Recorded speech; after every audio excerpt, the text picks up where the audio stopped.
Imagine coming home after a long, stressful day, heart racing and mind overwhelmed, only to be greeted by a furry friend who instinctively knows that you need comfort.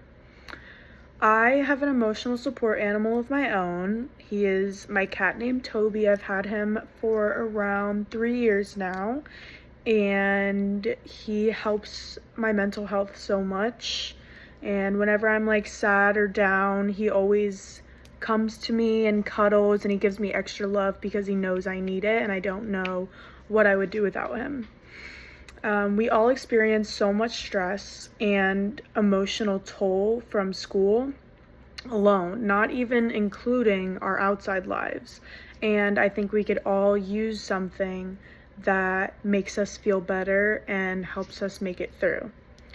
Emotional support animals play a very crucial role in improving mental health, and we as a society need to recognize their importance. Today, I will explain what emotional support animals are, or ESAs, how they significantly benefit individuals suffering from emotional and psychological disorders, and why policies should evolve to protect ESA rights.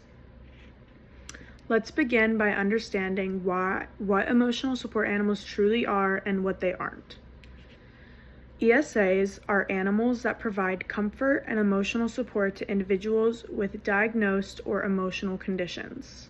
And I have myself diagnosed anxiety, and when I'm having a little flare up or I'm just getting like a little bit anxiety for no reason, my cat will come and I'll pet him, focus on him, and it will take my mind off of it, and I'll just like calm down immediately. And then a lot of misconception is, unlike service animals, they don't require specialized training. So this could be any animal that you find at a pet store, a shelter. They don't have to go through specific training because animals of their nature are just caring and help you in so many ways.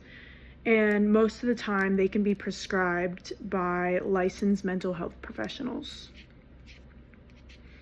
Now that we know what ESAs are, let's explore the real-life impact they have on mental health. The emotional and psychological benefits of ESAs are lower levels of anxiety and stress, which I just touched on in the last section about how my cat brings down my anxiety. And I also have my brother's dog, Dax. He's a black lab, and playing with him also gets my mind off it. Like just throwing the ball for him just takes my mind completely off of it. And it also gives you an increased sense of purpose and routine, because with animals you usually have to feed them in the morning, feed them at night.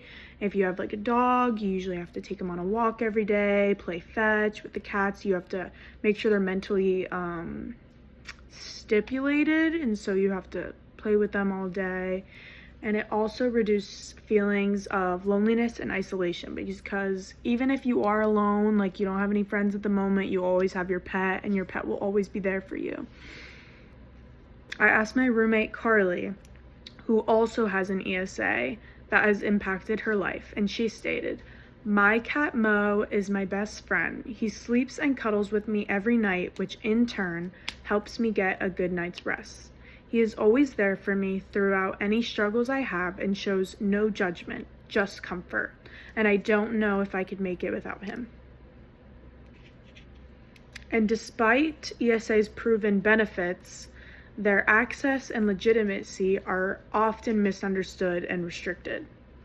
And there are a lot of barriers in order to like bringing your animals everywhere, because most people know animals aren't allowed in the store or other places like that unless they are a registered service animal. But I feel like ESAs are not as important, but people are understanding the importance of them. They are downplaying it because they don't understand. There's a bunch of housing discrimination and airline bans despite federal protections. And I know that for USF, on-campus housing allows emotional support animals, but for a lot of places They are very strict with it, and they do not allow it whatsoever unless it is a service animal. There is also a lot of misuse and misinformation that hurt legitimate ESA users, and there is a widespread need for standardization and legal clarity on what an ESA is and how they should be protected. In conclusion, ESAs need to be recognized for how important they actually are. We explored what ESAs are, how they dramatically improve mental well-being, and the challenges owners face due to limited protections. Emotional support animals are not just pets, they are essential companions whose value must be recognized by law institutions and society. Support mental health advocacy, educate others on the legitimacy of ESAs, and push for fair policy changes that protect their users.